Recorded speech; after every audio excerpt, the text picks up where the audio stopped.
বন্ধুরা, কেমন আছো সবাই? আজ আবারও তোমাদের সামনে নতুন রূপে চলে আসলাম। আজ তোমাদের শোনাবো আমার দাদু আর আমার মার খেলা দেখে কিভাবে আমিও করতে দিলাম সেই গল্প। বন্ধুরা, আমার নাম পর্ণা। আমার দুই পিসির বিয়ে হয়ে যাওয়ার পর খালপাড়ের বস্তির ঘরে এক পাশে বাবা, মা, আমি ও ভাই থাকি। অন্য পাশে দাদু আর ঠাকুমা থাকেন। দুই ঘরের মাঝখানে দরমার বেড়া। দাদু আমার মাকে খুব ভালোবাসে, কিন্তু ঠাকুমা মাকে একদম পছন্দ করে না। তখন আমি অত শত বুঝতাম না। তবে ঠাকুমা যখন রেগ গিয়ে একা একা বলতো, ধুমসো হস্তিনীর চাহিদা মেটে না, জোয়ান শ্বশুরের সাথে কেমন ঢলাঢলি করছে দেখো। বলি, একটুও কি লজ্জা শরম নেই? শ্বশুরটাও হয়েছে তেমনি, কেমন সুন্দরী ছেলের বউয়ের সাথে হাসি ঠাট্টা করছে দেখো। এই কথা বলেই ঠাকুমা রেগে কটমট করত। তখন ওসব কথাগুলো যে ঠাকুমা আমার মাকে আর দাদুকে উদ্দেশ্য করে বলছে, তাই এখন বুঝতে পারি। বস্তিতে থাকি, তাই লাগালাগির ব্যাপারটা বেশ ভালোই বুঝতাম। কারণ কোনোদিন রাতে আমি মা বাবার সাথে ঘুমাতাম, আবার কোনোদিন দাদু ঠাকুমার সাথে ঘুমাতাম। যেদিন মা বাবার সাথে ঘুমাতাম, মাঝখানে ধস্তাধস্তি শব্দ শুনে ঘুম ভেঙে যেত। দেখতাম খেলা শুরু হয়ে গেছে। মা তখন মাঝে মধ্যে বলতেন, দূর, কি যে করো না, আমার এখনো কিছুই হলো না, আর তুমি শেষ করলে, এই জন্যই তোমার সাথে আমি মজা পাই না। এই বলে মা কিছু সময় ছটফট করে শেষে ঘুমিয়ে পড়ত। আবার আমি যেদিন দাদু ঠাকুমার কাছে ঘুমাতাম, মাঝরাতে দাদু ঠাকুমাকে বলতো, এই খুব ইচ্ছে করছে। ঠাকুরদার এমন কথা শুনে ঠাকুমা খেঁচিয়ে উঠে বলতো, আহা মরণ, এত বয়স হলো এখনো চাঁদ দেখার জন্য কেমন উতলা হয়েছে।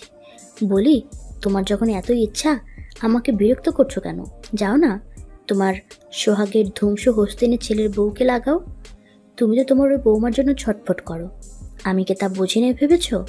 আর তোমার ওই হস্তিনী বৌমাও যে তোমার কাছে মজা চায়, সেও আমি বুঝিনি। সবই বুঝি, বুঝলে? ঠাকুরদা তখন ঠাকুমাকে লাগাতে লাগাতে বলে, দূর, তুমি কি যে বলো না, ও হলো আমার পুত্রবধূ।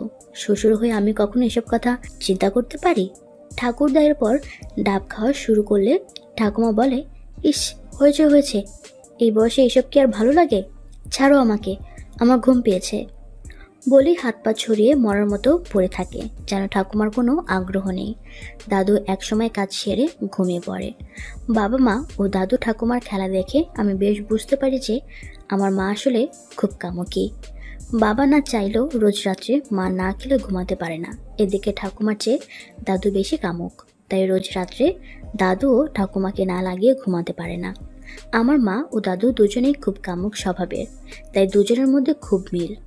ঠাকুমা আমার মা ও দাদুকে উদ্দেশ্য করে যেসব কথা বলে, তা যে একেবারেই মিথ্যা তাও নয়।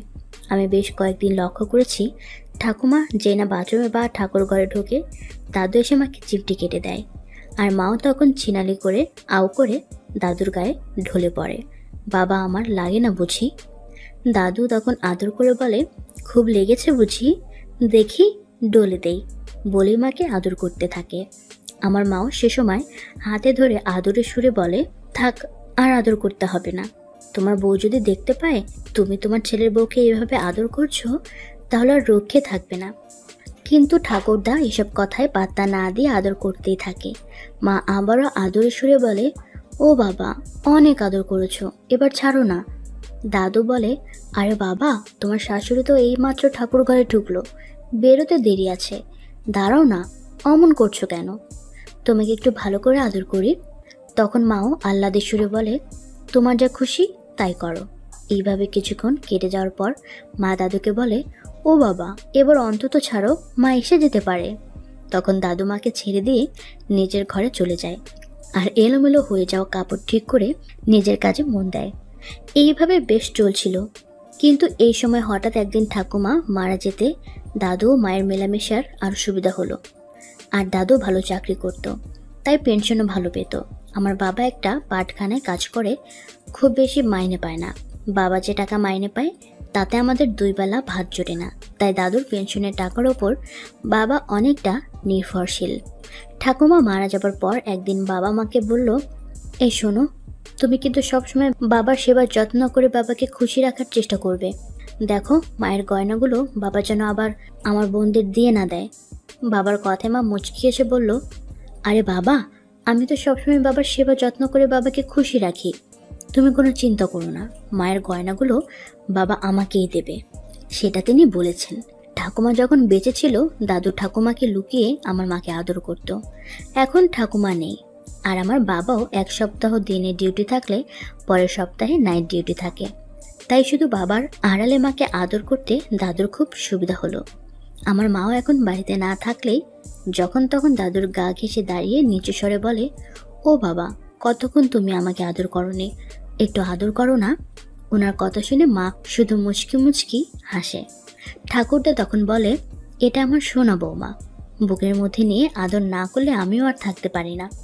এরপর মা দাদুর বাহু বন্ধনে চোখ বুজে বলে, ও বাবা, তুমি আমাকে সোহাগ না করলে আমারও ভালো লাগে না। মা বেঁচে থাকতে আমি তোমার কাছে এলে মা খুব মুখ করত, কিন্তু এখন তো আমি বারবারই তোমার কাছে আসি, তুমি তো আমাকে সোহাগ করো না। তখন ঠাকুরদা বলে, আমার সোনা বৌমা, এই তো আমি তোমাকে আদর করছি। এইভাবে বেশ কিছুদিন চলার পর একদিন দাদু মাকে একটা সোনার বালা বানিয়ে দিতেই মা আহ্লাদে গদগদ হয়ে দাদুকে জড়িয়ে ধরে বলল, আমার শ্বশুর আমাকে কত ভালোবাসে, এমন শ্বশুরকে যেন আমি জনমে জনমে পাই। দাদু বলে, সত্যি বৌমা, আমিও ভাগ্য করে তোমার মতোই দুষ্টু সোনা বৌমা পেয়েছি, আমিও যেন জনমে জনমে আমার এই বৌমাকে এমনি করে পাই। দাদু আমার মাকে প্রায় দিনই কিছু না কিছু এনে দেয়, আর মাও ভীষণ খুশি হয়ে দাদুকে বলতো, ও বাবা, তুমি সত্যি সত্যি কত ভালো, আমাকে রোজই কত কিছু দাও। দাদু তখন বলতো, বৌমা, তুমি হলে আমার দুষ্টু সোনা বৌমা, তোমাকে দেবো না তো কাকে দেব, তবে তুমি কিন্তু আর আমাকে ভালো মন্দ কিছুই খাও না। তখন মা বলল, আরে শাশুড়ি মরার পর থেকে